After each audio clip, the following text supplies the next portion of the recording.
and welcome back to my YouTube channel. As you guys know that today it is the 16th of June and in South Africa it is a Youth Day. So in light of a Youth Day, I have Mcebo Dlamini here with me and we are here to talk about a struggle of a black child. Welcome. Thank you. Thank you for having us, and we are here to celebrate Youth Day, Yes. 2016. How are you? I'm good. How are you? I'm good, thanks. Thank you very much. Okay, so we'll just get into it right now. So, as a young leader, what are the issues that you believe are preventing a black child that has passed their matric from attending tertiary? Is it because they do not have the finances, or is it because the government doesn't have an exact plan to accommodate that black child?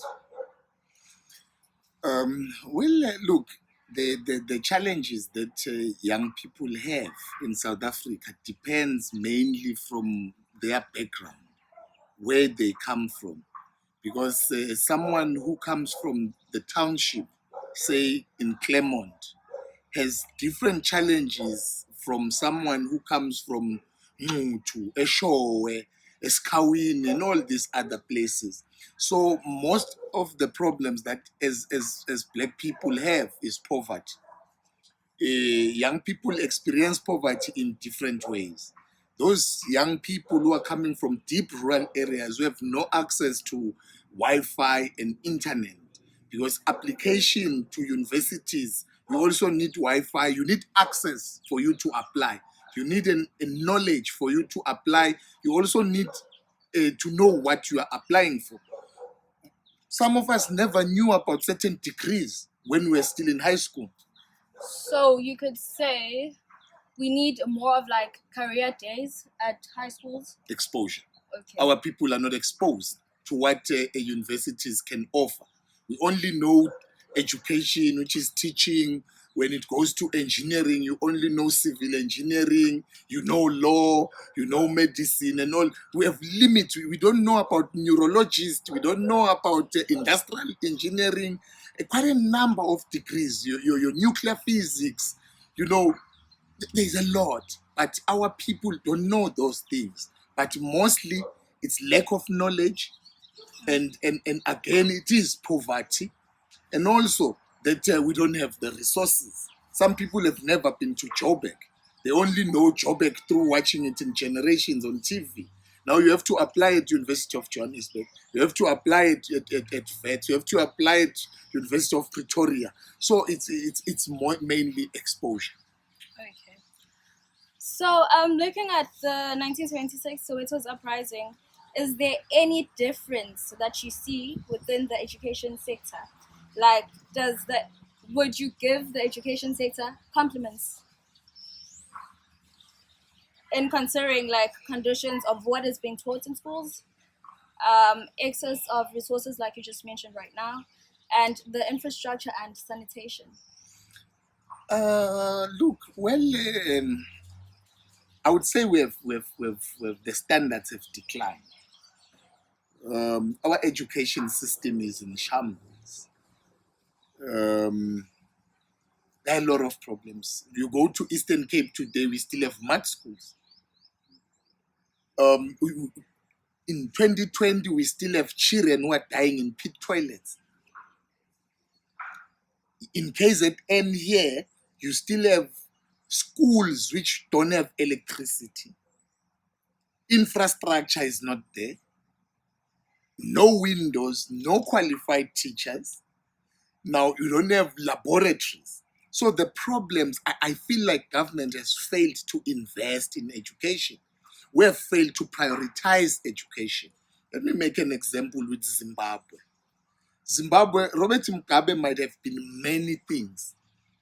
He might not have been an ideal leader for many people. But one thing he did, he never tampered with the education system. The education system in Zimbabwe remains the best. So they invested in education. So when you look at the content, the curriculum, our parents did your standard 6, your what, they ended in standard 8.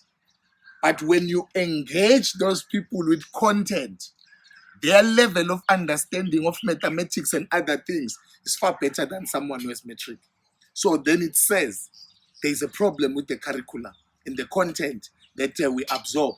And government keeps on dropping the standard, the pass rate. Currently, we are told that you need, if you have 8, you have passed.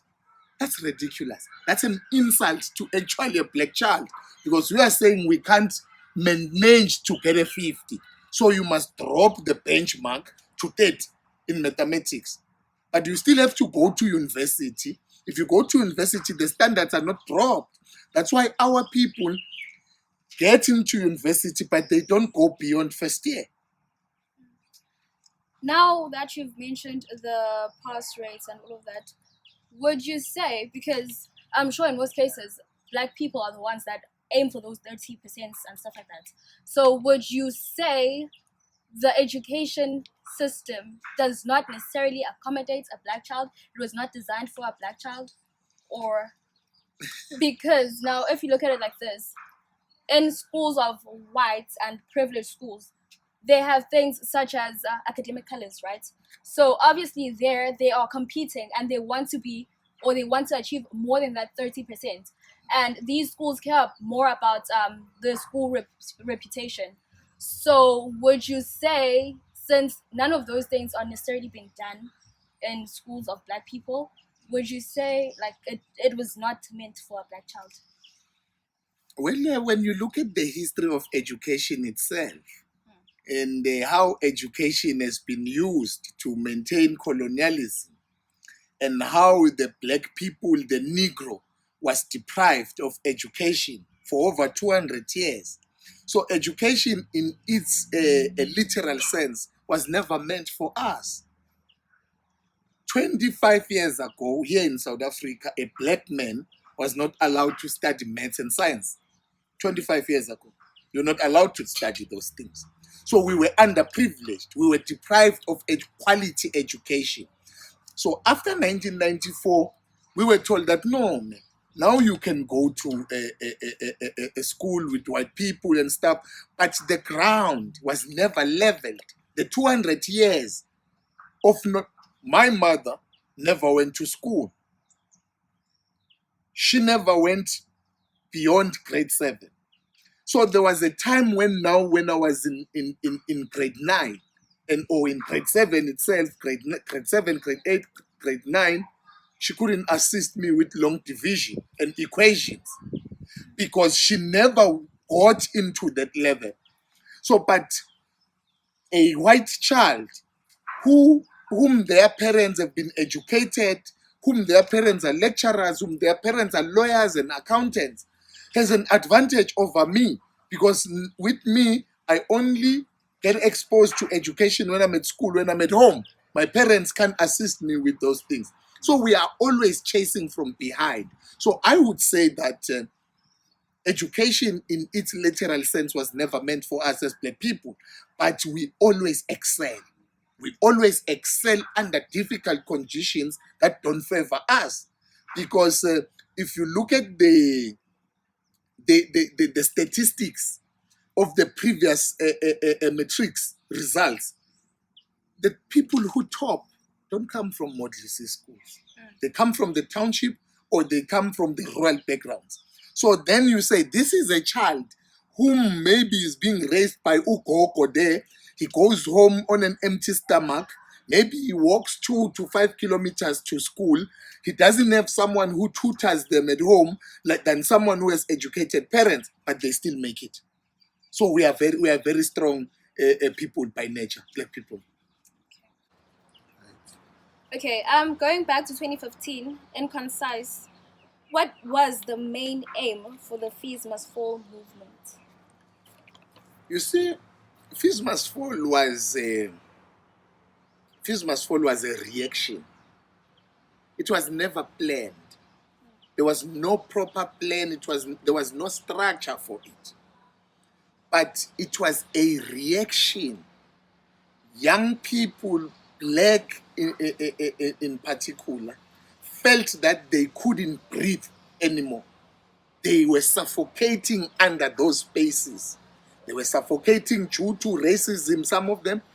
They were suffocating due to inadequacy of material. You go to university, everything is online. You need a laptop. You don't have a laptop. You can't afford a laptop.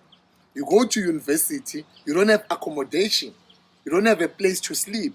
We had young people who were sleeping in libraries and toilets, but they need to compete with the children of the CEOs who were staying in Sentin, in Kloof, here, and all these nice places, and Umhlanga, and etc.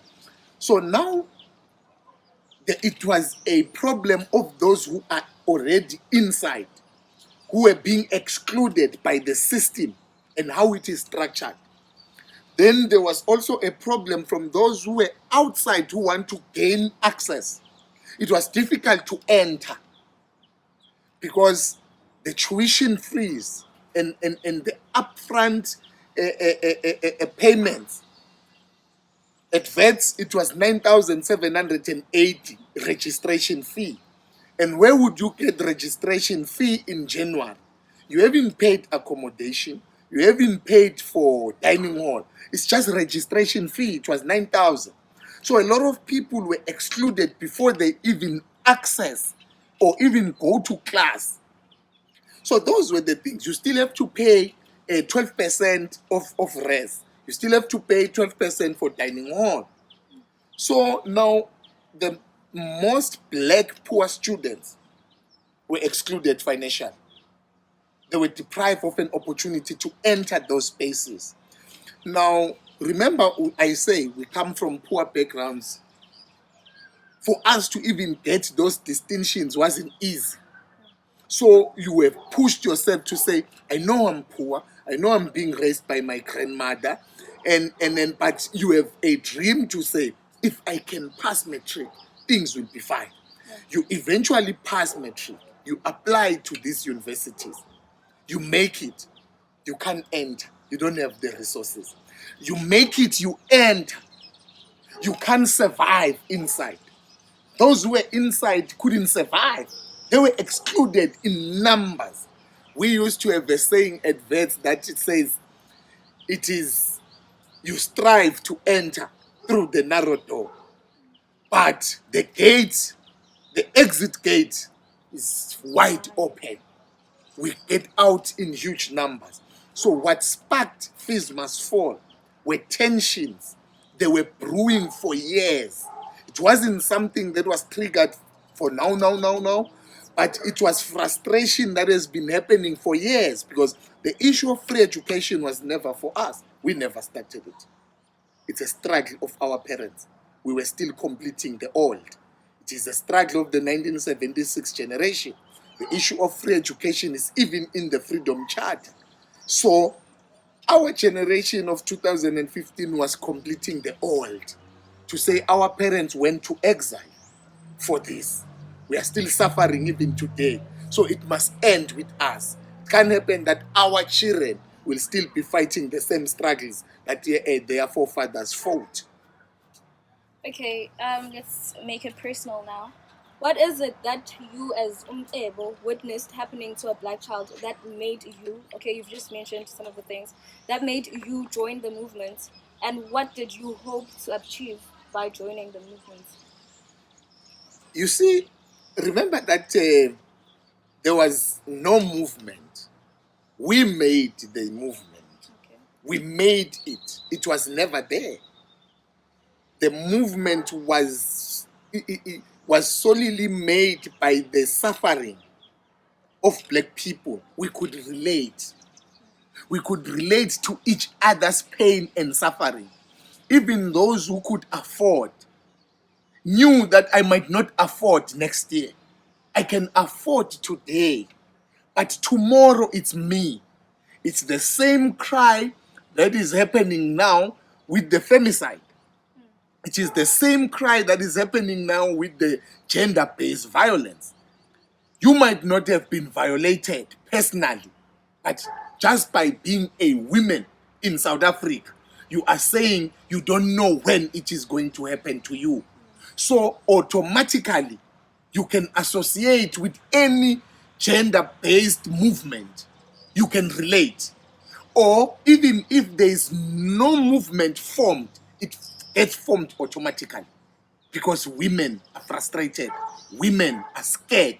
Who am I next? And those kind of things. That's how the fees must fall happened. We all knew to say, my father can afford to pay for me this year. But the fees keep on increasing every year. So we can afford it this year. Next year, it is me that will be financially excluded. So you join the movement or by virtue of being black. You join, you find yourself leading it. With me, I was SRC president.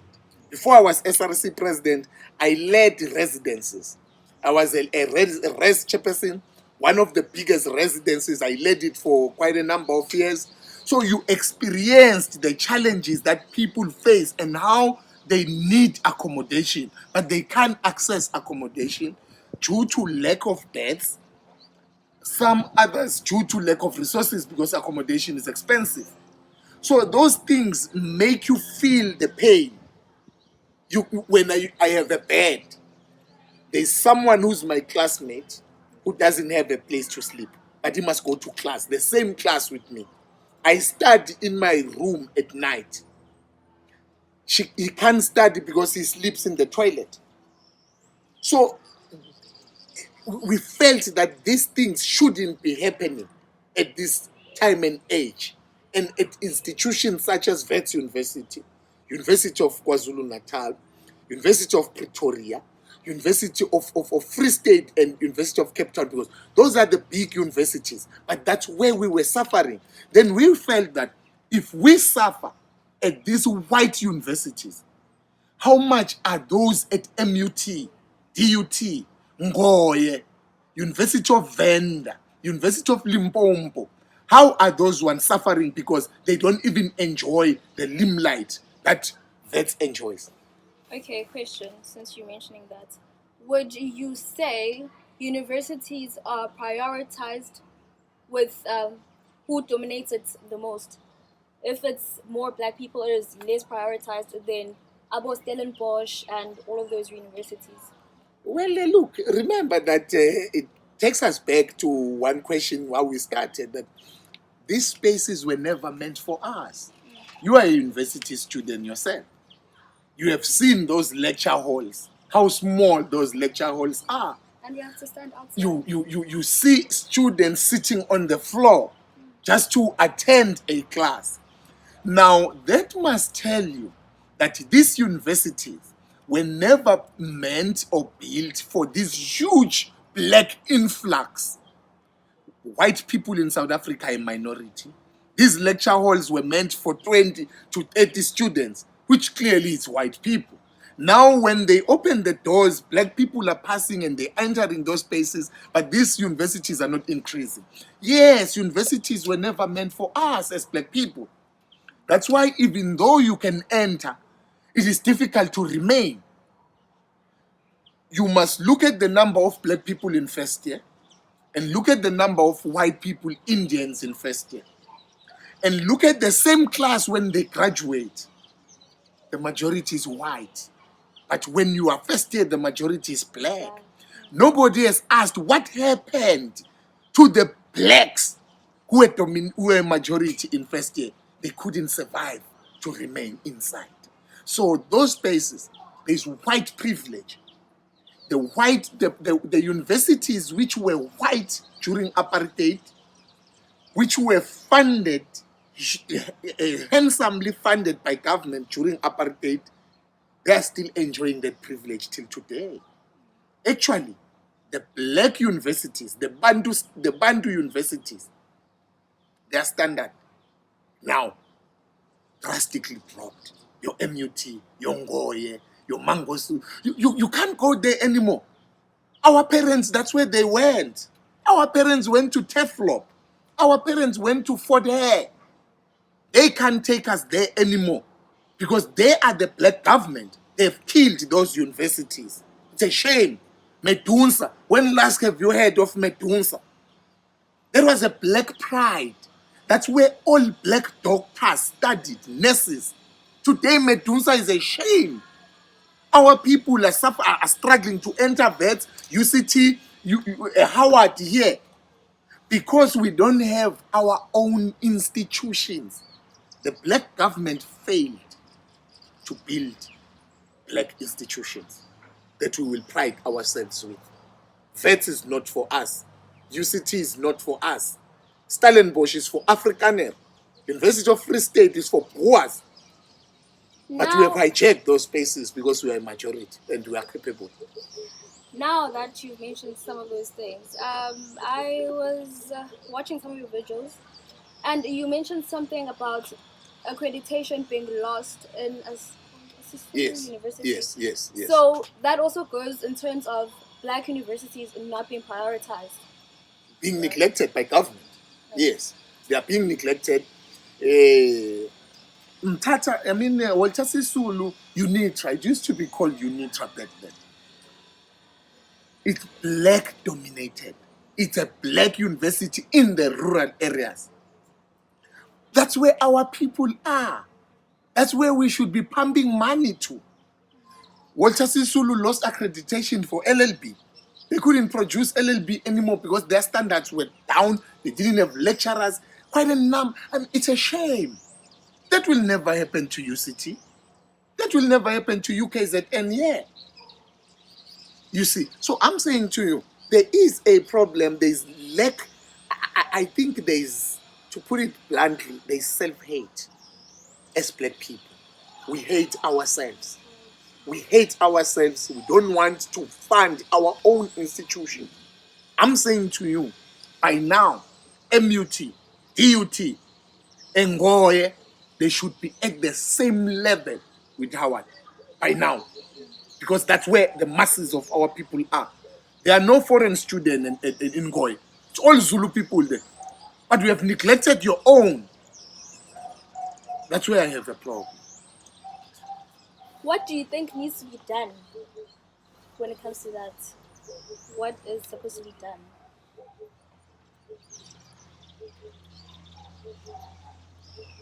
We need leaders who have purpose in life. We need leaders who understands that leadership is a calling. We need leaders who are not all about enriching themselves, but who are about leaving a legacy. Our leaders must leave a legacy. To leave a name, they must strive to touch lives, not to enrich themselves. As long as we have leaders who don't care about their names when they are dead, we are going to continue to have problems in terms of improving the lives of the masses of our people. Considering we're now in 2020, do you see any of the things that were being protested for implemented by the higher education sector? Is there any change? Yes, you see, remember that fees must fall was an umbrella of some sort. There were a lot of things inside fees must fall. We were not just only protesting for free education. Now, there were other things that we fought for, like accommodation, curriculum change, increase in black lecturers. We also wanted cleaners in school to be insourced. We wanted the universities to employ the cleaners and the groundsmen. We also wanted the children of the cleaners to study for free. We also wanted the cleaners themselves to study. We have seen people who were security guards in University of Free State, and at UCT, at VETS, graduating with LLB, VETS where I studied. I know that VETS created a certain degree just for the cleaners as a bridging course and stuff. But those are the things that we fought for. Jacob Zuma, before he left, he announced on free education. Yes, it has problems. It hasn't been fully rolled out. But the fact that it was announced and, we accept that. Children of cleaners are studying for free. There's quite a number of curriculum change across the board. We didn't achieve everything. But we did tamper with the status quo. We shook the status quo, and the universities will never be the same. What is missing now is that those who are taking over from us, those who come after us, must take from where we left and complete it. As leaders, remember that we can't stay at university forever. Those who remain must continue with the fight. Okay. Looking at Soweto's uprising and the Fees Must Fall movement, would you say it is history repeating itself or it's history that never left? I will say that it never left because the challenges remained the same. The generation of 2015 are still fighting the same struggles of 1976. You go to University of Pretoria, they were saying Africans must fall. You go to University of Free State, they were saying Africans must fall. You go to Northwest University, they were fighting against language policy. Now, 1976 was language policy dominated. So I am saying to you again now, it's the same struggles that we were fighting. We were calling for free education, access to education, quality education for all. That is in the Freedom Charter. And that was the slogan for June 16, 1976. So we are still fighting these old struggles. We haven't started to fight new. We are fighting the old. That's the point that I would then agree with you to say it never left, yes. Okay. Looking at learners that occupy the rural areas and townships, it is clear to us that a majority of them are faced with poverty, which as a result happens to be one of the main reasons standing in the way of a black child getting education. Do you think the government is doing enough with addressing these issues? Also considering that most of these areas there is a whole lot of violence and riots, and which then prevents education for the black child. Well, yes, it is true that there's poverty in the rural areas. There's poverty. Our people are suffering. It's not only poverty of economic poverty, but it's also a poverty of intellectual poverty in that a lot of qualified teachers don't want to go to the rural areas. So people who go to schools in the rural areas don't have qualified teachers because teachers want to go to town, to the schools which are in town for obvious reasons, accommodation there, access to electricity, water, and roads. So yes, young people studying in rural areas are exposed to a lot of things, and it might temper with their academic performance. And yes, government is doing nothing about that because as I'm speaking to you, we still have children who are dying in toilets. We have schools which don't have electricity and laboratories. We have schools who have failed to open even now due to this coronavirus and certain things that must be met for grade 12s and grade 11s for them to go back to class. There are quite a number of rural area schools which can meet the standards set by government. They can't meet them, so they can't open. So they are a problem. It's huge. The problem of poverty and neglect of people as Lalini is huge. So you as Mcebo, what do you think needs to be done?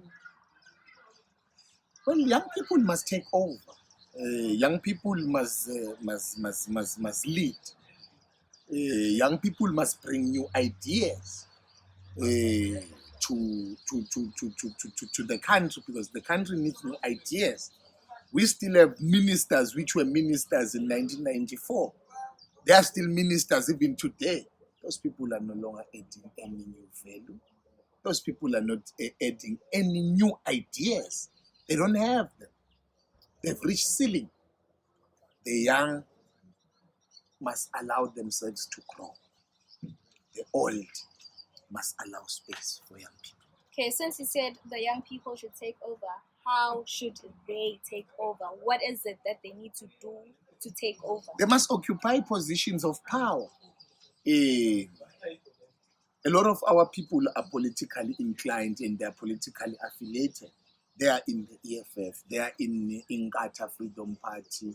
There are young people in the ANC. There are young people in the DA. So those young people, wherever they are, they must occupy positions of power in their various political parties, so that then there is a process, a smooth process of taking over from the old that we are saying they have reached ceiling. Young people are majority voters in South Africa. Why do they still continue to vote old people that we always complain about, to say they failed us? We continue voting old people because there are no young people who have availed themselves to lead us. Then you vote for what is presented in your face. Okay, so as we close our interview, conversation, whatever, or you'd like to put it, what is it that you'd like to say to a black child who is struggling? Well, young people should never give up. Young people must use their struggles as a motivation for a better life. Young people must know that whatsoever journey or whatsoever challenges that they are facing or going through, someone else has went through the same challenges and they made it. So it doesn't start with them and it will never end with them. So nobody can say, me, I can't go to school because I don't know my father. There are a lot of people who went to school who have never met their fathers. You can't say, hey, me, I can't go to school because there's no food here. A lot of young people went to school on an empty stomach and they made it. So I am saying they must use their challenges and pain as a motivation to run away from poverty and they're fighting for a better life. That's it from us. Thank you very much, Thank you. Mcebo. Thank you very much. Please do like this video, subscribe, and if you haven't subscribed, make sure that you subscribe. Of course. And comment down below, and hopefully we might score another conversation or an interview with Mcebo. Thank you very much. Thank you.